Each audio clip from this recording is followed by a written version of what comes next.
My name is Rhapsody and welcome back to Shadows of Loathing. I was very briefly watching the end of the last video because I felt like there's a bit more information that I probably should have gotten out of all this. In particular, I did look up Schmidt. However, Schmidt was fired on December 11th, 1784 for unsanctioned research. This occurred before let's look up Wormwood again. Yeah, this occurred before the presentation of the Galt's Prize.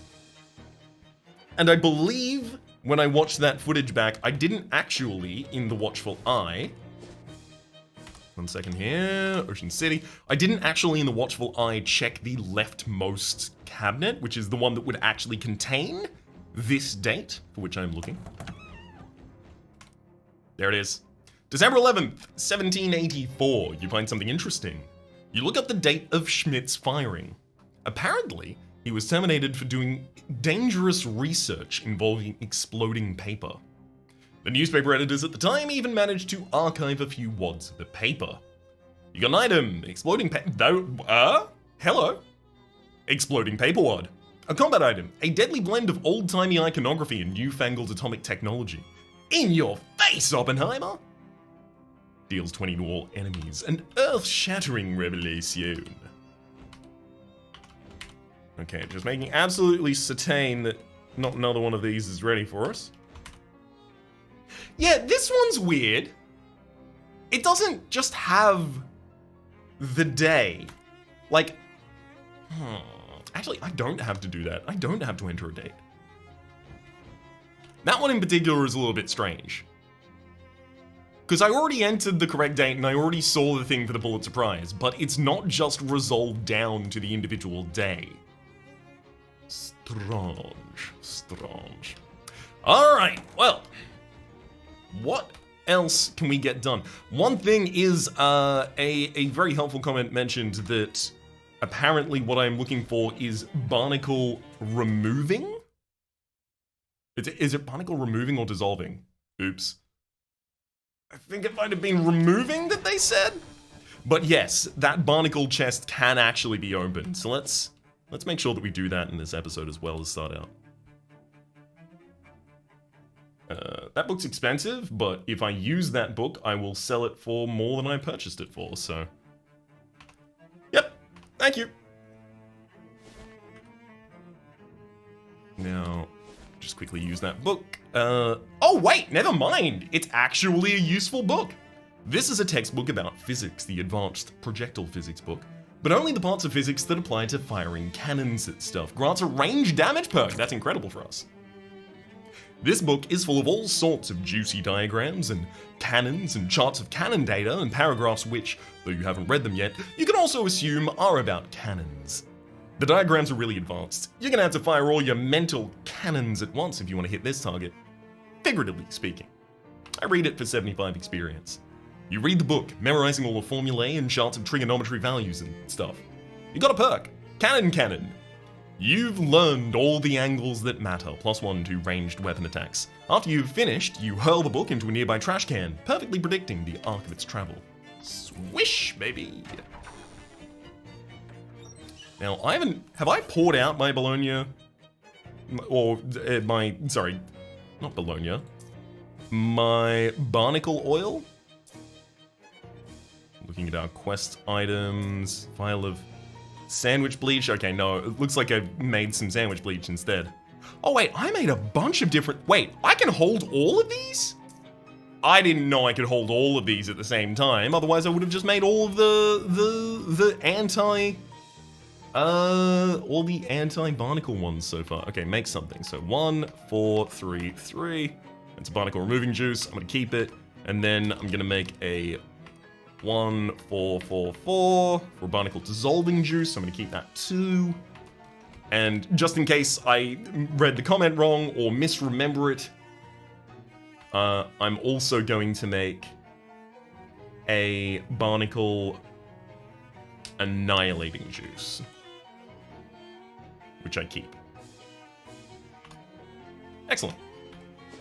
Heading over to the Big Moist, and in particular in the Big Moist, I'm looking for the Mob Submarine. Then I'm gonna have to put my depth hat for going downwards. Submarine hat? There's a word for it. I cannot actually remember it right now. You see a plume of smoke coming from nearby clump of trees and brush. As you draw nearer, you hear the sounds of ragged cackling and giggling. Oh, could it be a coven of real swamp witches? Sadly, no. What you do find is possibly even weirder. A gang of scraggly-looking swamp hillbilly vampires tending to a radio old still. Oh, hi. You fellas cooking up a batch of corn? Nope, rats. Ew.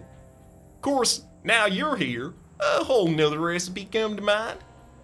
I'm gonna bamboozle them with my bamboozle and my moxie. You know what? That actually sounds like a really good idea. I bet my blood would make really good whiskey. You do? Sure, I've been drinking garlic oil every other day to keep my arteries nice and smooth, and that'll add a real ritzy flavor to it, like real high class. Plus, there's all that holy water I've been shooting up. I ain't even gonna ask. Please leave without breathing on us. Suit yourself. I breathe as much as possible on the way out. Diving helmet, that's what they call it. That's what down is, diving. Alright, we go down once more. Get out of here, you barnacles. Barnacle dissolver. I dissolve them. Wow. There's a really fancy looking necklace in there. Your neck will go on is the achievement I've just gotten, so I guess this is gonna be some sort of a Titanic reference. I've never actually seen the film. But this I understand. Wow. This I understand to be the Coeur de la Mer, the jewel of the ocean, or something in that general realm, but mostly from references to it from comedy podcasts. If the niceness of a necklace is determined by how many jewels are on it, this necklace is like 50 nice. Plus 7 to all of the elemental armors. This is going to be ridiculously important for allowing us to win chess. I wonder if with it we might already be able to win chess. You know, I don't think it's a bad idea. Let's give this a go. Let's give it a go, hey. Let me put my fireproof clown pants on. Monster Club Sash, that's not, I mean, none of this is, oh wait, there we go. That's obviously the one that I'm gonna have to wear there. As for our hat, I mean, I think I just want something that has multiple different types of defense, but if it doesn't have multiple different types of defense, physical and cold, yeah, that doesn't count. It has to be multiple different types of elemental defense. If I don't have multiple different types of elemental defense, I'm just gonna go, like, max out my Scarecrow. I also could pop a couple of foodstuffs or potions, maybe to assist myself in this. Let's have a look at our character sheet at the moment. The effects that I have against the grain. -1 to the maximum AP. I think I can probably just get rid of that if I go to a sink of any kind. Not currently relevant to us though. Warm hands and ghost spoon, good.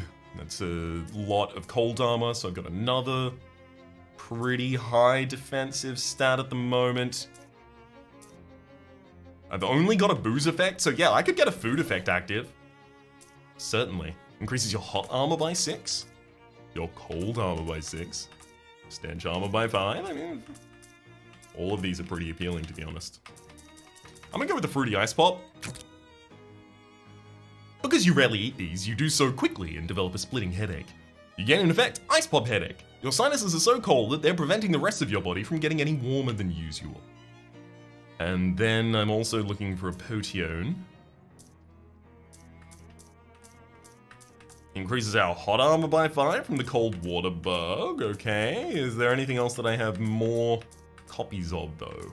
Bottle of durian soda for some more stench armor. I'm gonna go for that.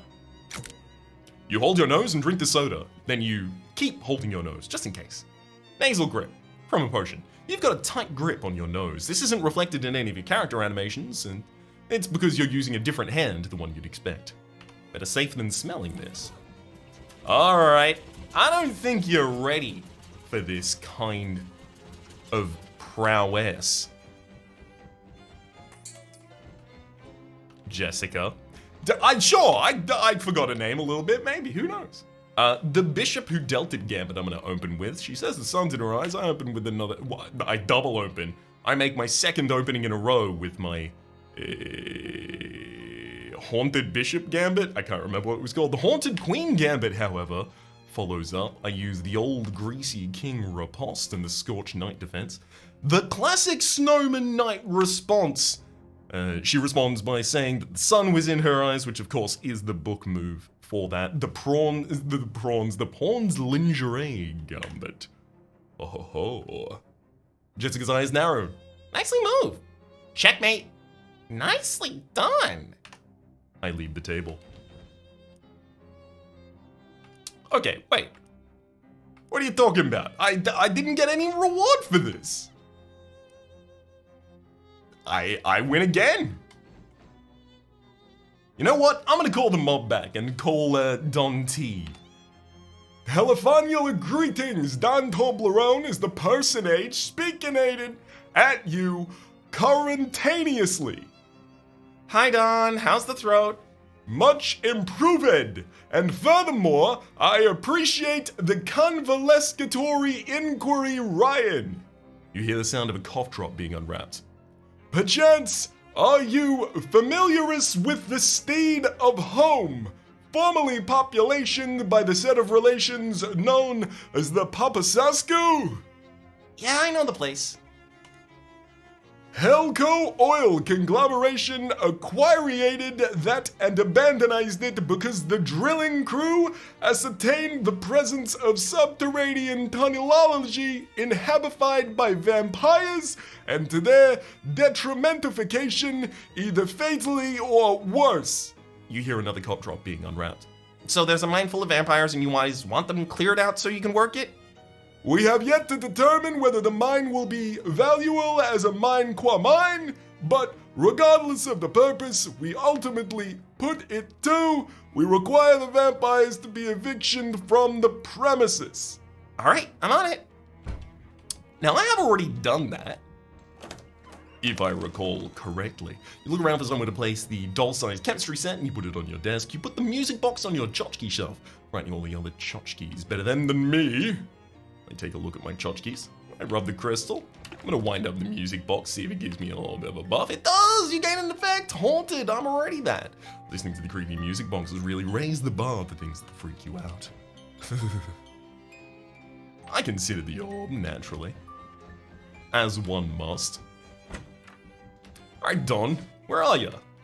I mean, I don't know where Don T is.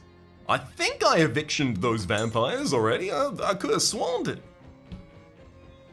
Let's go make our way into the speakeasy and see what's up in here for the moment. Fancy Dan, I found some bitters. Ah, bitters, how sweet it is, baby. I could order a drink. I do want to see what the bitters are doing as a modifier here because that's going to be an addition near the end. So I'm going to go muscle Moxie. Want anything in it? Some cola, simple syrup, vermouth, bass oil, or milk. I'm going to go with the vermouth. Get myself +3 to ranged. And then a dash of bitters doubles the mixer effect. So that's +6 to my ranged weapons now instead. Love it. Seems good to me. Now, I really do want to be taking more of these companions out, but I know that I'll have the opportunity to basically do it whenever I need to. And Adams is doing pretty good at the moment. I want to take Molly back out as well, though. Until such a time as we are doing that, let's have a look at our to-do list. Help the people at the feed store get stuff, defeat the vampires, and I don't want to defeat them, I just want to get them out of there. Alright, fine. It's time to actually go to Grey County yet again. Ooh. Wow, who even knew Ford made a Model T limousine? So where's this Papaskew house? I don't rightly know. Black Gold Mine? Oh, it's the Black Gold Mine, right? That makes sense. A gang of elven creatures rush up to you on the dirt road and show you a very provocative flipbook that You guess they've drawn themselves? Some nasty pictures in there. I make it even more provocative with my 8 Moxie. With a waggle of the eyebrow, you pull a pen out and add a couple of nauseating details to the narrative presented in the flipbook. The elves pore over the new pages together and, all at once, burst into tears. Good job. I get 15 experience for having done so. You pass by a small farm where a little girl sits crying next to a wooden dollhouse. Aw, what's wrong, little girl? The Pukwudgie stole all my dollhouse furniture. The what now? The little mean elves, you know, like from the fairy tales. Oh God, not more fairies. Look, they even painted a rude middle finger on the living room wall. You lean down and take a little look. Oh, I don't think that's a middle finger, kiddo. Where do these things come from? There's a vacant lot with a lot of bushes and stuff that Granny said to stay away from. I think they hide there. Location unlocked, Pukwudgie Village. Are you gonna go stomp on him? Stomp on some for me too, please. I go there now. It's stomping time. It's weasel stomping day. A miniature jewelry store. Looks like it's closed. I open it for business. You punch a hole through the back wall of a store and take everything that fits you. We get an old wedding ring, which I will sell, and an inspiring ring. This ring is so nice that it makes everyone within a 10-foot radius of it seem more powerful. Increases your companion's muscle mysticality and moxie by 2 at the start of the combat. A miniature firehouse. You hear some Pukwudgies milling around inside. The Pukwudgie Hospital is a place of healing and hurting if I want to fight. A high-rise Pukwudgie apartment building. You could easily rile a few of them up if you banged on some windows. I could do it. I'm not going to do it just yet. Ah! The sign says Pukwudgie Village. Established, obviously, July 22nd, 1828. That's something we get to read. By the temperature and the architecture, you would say this is an ice house. I peek inside. You peek inside the ice house. It's full of big, plump, chilled grubs. Through the skylight, you can see the Pukwudgie massage therapists hard at work. The barracks must be where the Pukwudgies keep their little army of their little sleeveys. And I close the shadow pocket. Okay, now that I've got a date, just in case I have the ability to resolve all of this without fighting a bunch of fairies, maybe by saying, oh, actually, it's not legal for you to be on this property, as the deed was not I don't know what it's gonna be. It's a comedy game. But I do know that doing my due diligence here may well save us a couple of combats. Okay. There we are. July 22nd, 1828. You find something interesting. 10 experience. The biggest headline on that date is the daring midnight theft of an entire model village from the Grey County Fair. That must be where the Pukwudgies got their buildings. A crime for the ages. So now if I go back, can I tell the Pukwudgies, hey, these aren't your buildings, and just pick them up and walk away? And everything works out that way? Pukwudgie Village. Oh no, I don't have the muscle. An elderly woman rocking on her front porch asks if you wouldn't mind collecting something for her from the pharmacy. Her bull has gotten loose in there and become addicted to prescription amphetamines. So you can't help but wish her luck with it, unfortunately. So now with my additional information about the founding of Pukwudgie Village, can I do anything unique? That's a fun portmanteau between new and unique. Leave to find a place that's more your size. No, not in particular. Grey County Fair. Maybe I have to find the fair first and then see if I can get the fair to pick this up. I'm gonna come back here and just punch them all later. Why not give myself the possibility of finding something a little more advanced than that as a solution? An ensemble of terrifying demons blocks your path. Ha! Thou may think our countenance is quite devilish, traveler, but be assured, our band are lovers, not fighters. Lovers of the theatre. Yea, we are an acting troupe, trying to make a name for ourselves in thy realm. An expensive endeavor, alas, and we find ourselves in need of vulgar coin. Verily, so pay up before we pound thee. I support the arts for 200 meat, I'm rich. I hand over the meat. You lose 200 meat. Traveler, we thank thee. Yea, with this seed capital, we shall finally be able to stage 11th Night. It's a prequel. Break a leg. You find an abandoned truck parked on the side of the road with its hood open. Its old, peeling bumper says, "I'd rather be fishing." Underneath that, someone's written, "Screw it, I'm going fishing." Most of the engine is gone, plus the doors and the entire glove box. But somehow there's still a toolbox in the back? I remedied that. I gained for myself a chunk of lead, self-adhesive rivets, a disposable ratchet, and an awl. Grode Valley Orchard. A fretful-looking young lady sits behind the fruit stand. Hi, I'm Maggie. Welcome to Grode Valley Orchard, I guess. Hi. I'm Ryan. You seem to have kind of a worm problem? Yeah, I'm pretty conflicted about it. On one hand, I'm an anti-capitalist. On the other hand, those worms are really bad for business. Yeah, that's a tough one. Maggie sighs and taps her fingers on the counter. You said you're an anti-capitalist, Maggie? Yeah, I guess. I mean, you don't sound particularly enthused. Well, it's not a very good year for that field of the counterculture. The Wobblies had a huge schism 4 years ago. Anarchism is super unpopular right now. And I'm almost 40 years too early to be a hippie. I guess if I could hold out for 25 years or so, I can be a beatnik, but I don't like poetry that doesn't rhyme. Gosh, that's rough. Do you have any spare fertilizer? What do you need fertilizer for? Well, it's not for me, it's for a guy I know. You don't have to be cagey about it. If it's fertilizer, it's not drugs or pornography or anything. What? No, honestly, it's for something else. It's for someone else. Uh-huh. Well, I do have plenty, and I can give you some in exchange for helping out with these worms. I kind of figured that'd be the deal, yeah. Okay, I'll do it. Great, I'll unlock the basement. The worms tunneled into it, so you should be able to follow the tunnels to their nest. Your produce stand has a basement? It doesn't even have a roof. The guy who built it was really into basements. Roofs, not so much. I didn't have the heart to insist. I see. Where is it? Behind this pile of cinder blocks. Help me move them out of the way so you can see it. I move those blocks. The two of you shift the pile of cinder blocks, and Maggie unlocks the trapdoor. There you go. By the way, watch out for the maraschino down there. Who's maraschino? Our cat. She's the last line of defense against the worms.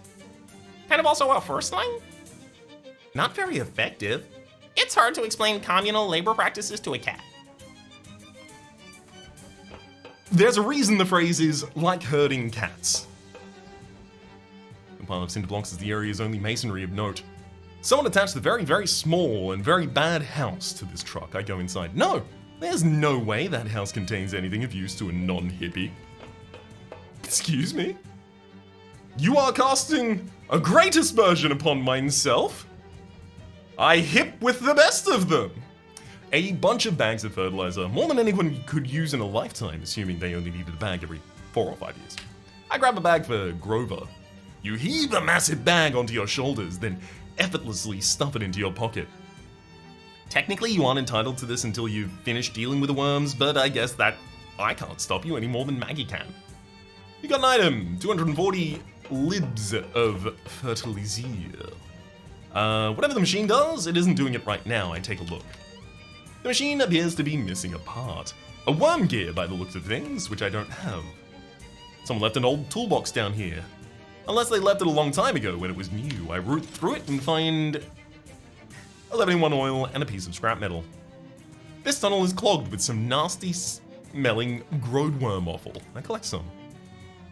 You scrape up the parts that smell the strongest. Enjoy! You got an item, fragrant grode worm secretions. This glob of nasty smelling worm pheromones will surely communicate something. Will convince some grode worms to go somewhere else. And I have the grode worm stink on me. You smell like horrible things that you've been touching. Maybe you should try touching less horrible things. The worm tunnel is big enough for me to crawl through. I'm not going to do that at least immediately. Let me roam around the rest of this room for but a moment, and then I'll do it. The Grode Valley Orchid. The lithe enough spelunker could squeeze through this opening, and that is me! I use my 8 Moxie to do so.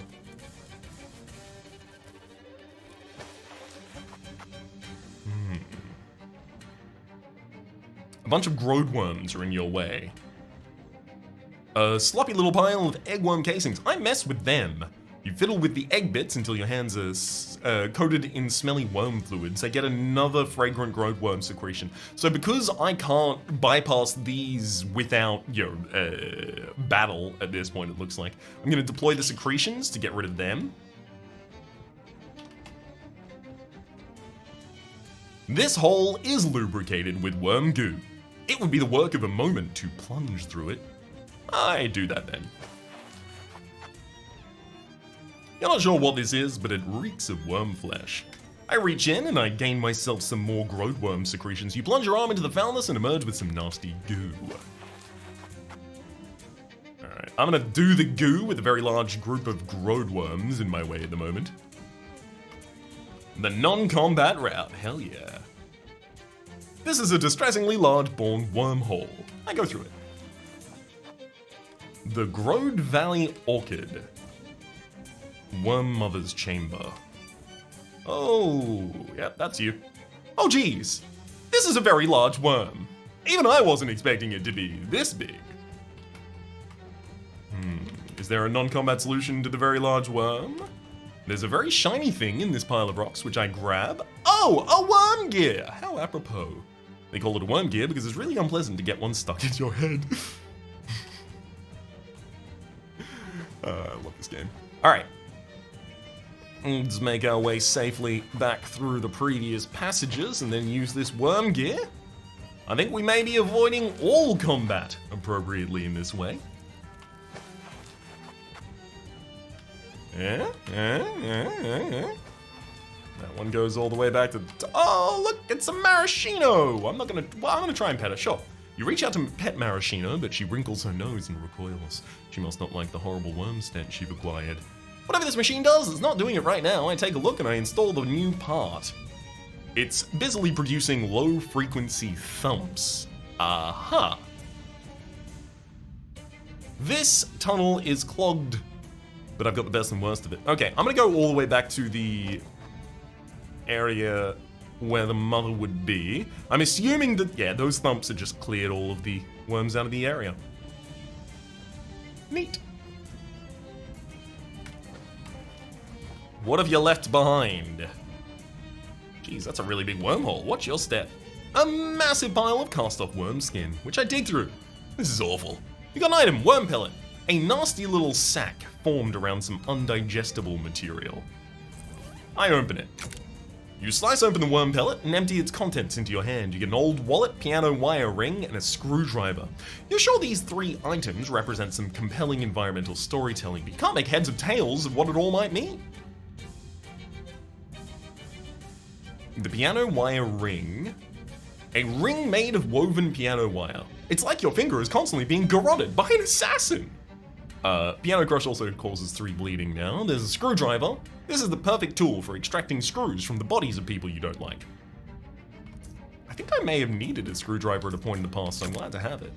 I rifle through the wallet and find myself some money. Oh, I should also probably change a couple of my items back. So, SIT puzzle ring. I really need to figure out what the SIT puzzle ring is as well. Honestly, I probably just need to wear that and run around SIT a bunch, right? At least something like that. Stacks of violence, dealing more damage per round. I almost feel like I want to put the Mobius ring on. Like, if I'm gonna have to...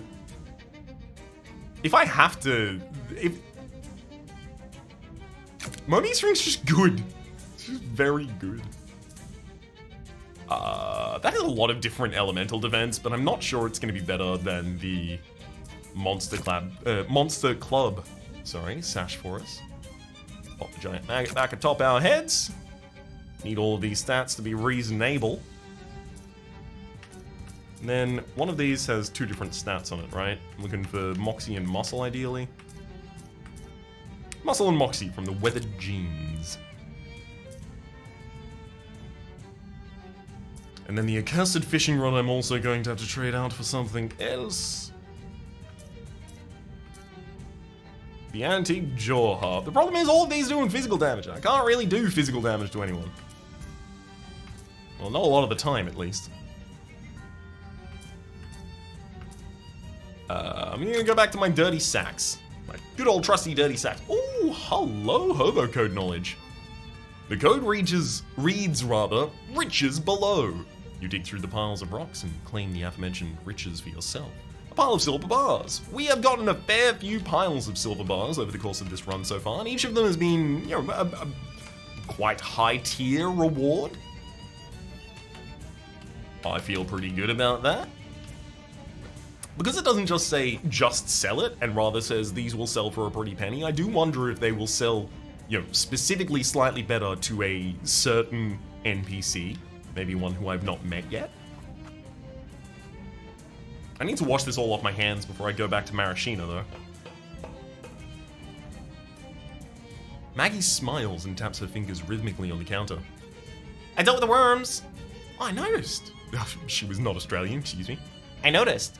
Help yourself to fertilizer down there if you haven't already. Here, actually, let me throw in a little bonus. You've experimented with preserving our cherries in jars, but no one bought them. Probably because nobody wants 5 gallons of them all at once. You got an item, a 5-gallon jar of maraschino cherry. Yeah, obviously that's gonna go to the speakeasy. This is slightly more maraschino cherries than were recently found in Lennon's colon. Oh, huh. Maraschino cherries? Yeah, we named him after the cat. Thanks. You know, it's a little weird. You kind of sound a lot like me. Also, it's a little weird we got through this whole ordeal without ever referencing The Cherry Orchard by Anton Chekhov. Yeah, I guess. I've never really read it, though. Yeah, me neither. Me neither. Can I buy some cherries? It's not cherry season. When's cherry season? Used to say. What season is it now, Ethan? I think it's canonically October. Definitely not cherry season then. Bye, Maggie.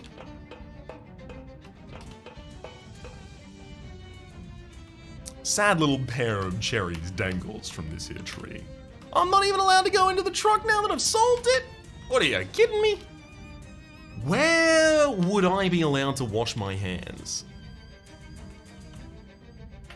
There was a sink in the Gilmore place, if I recall correctly. I'm going there. There's something familiar about the long-haired woman on the road who stands waist deep in a puddle of last night's rain.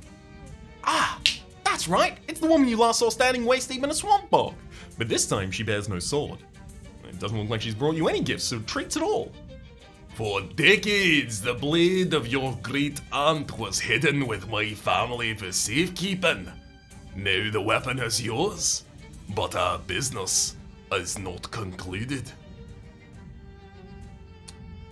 Yeah, I remember. I haven't used the sword much lately, though. It is your sword. To do with as you will. My family kept it for you in exchange for a boon, and I call upon you now to perform it. With the fulfillment of your obligation shall come an end to your burdens. I speak, of course, of your swamp gears. I actually got rid of the gears on my own. Do not tamper with my family's magics. They are finely tuned instruments. You know not what you do. But I got rid of it, though. It is of no consequence. In return for services rendered by my family, you owe us a boon. I call upon you to perform it now. Or, if you do not, I shall simply reapply the gears. Fine, what's the boon? This month nigh its end. Whoa, at this time, the concerns of a family turn to mortgage payments. We ask for your assistance with our next bill. That's it? We are a proud family and do not ask for handouts. Only a little help in exchange for services rendered. 400 meat will suffice. Alright, whatever. While I find your actions underhanded, the contribution is appreciated. This will help us make what we call our nut for the month. You gain 12 experience. The woman descends down into the puddle in a fashion of someone walking down a flight of stairs. Is that it? Well, goodbye then. Make my way back to apparently the Orchid? That's not where I was intending to go. I was trying to go to the Gilmore house. There is an ominous crack in the sky, and in the space of a single charged second, the wide farm road is drenched with fast-falling rain that bites to the bone. It's farm rain, all right. Cold as ice and twice as nasty. The long and level plains of this country offer no shelter, except, perhaps, for a lone house you spy off in the distance, perhaps a half-mile to the east. You locate the Borge house. I'm gonna run there now. Borge. I've seen this name before. I paint Will Hunter's fence here. The outside of the mailbox reads Borge. However, as I'm about to explore a new location here, and we're at 35 minutes, I'm gonna take us to this screen, and then I'm gonna take us to this screen, and then I'm gonna say that my name is Rhapsody. And that the name of the game has been Shadows Over Loathing. Top left is a series playlist for all my content in the game, past, present, future, YouTube recommendation down below, streaming past the names of the people so generously supporting the Republic on patreon.com/Rhapsody plays out above the thanks in. Special thanks to this episode to John. Hopefully you'll be enjoying, so hopefully we see you all next time. Whew.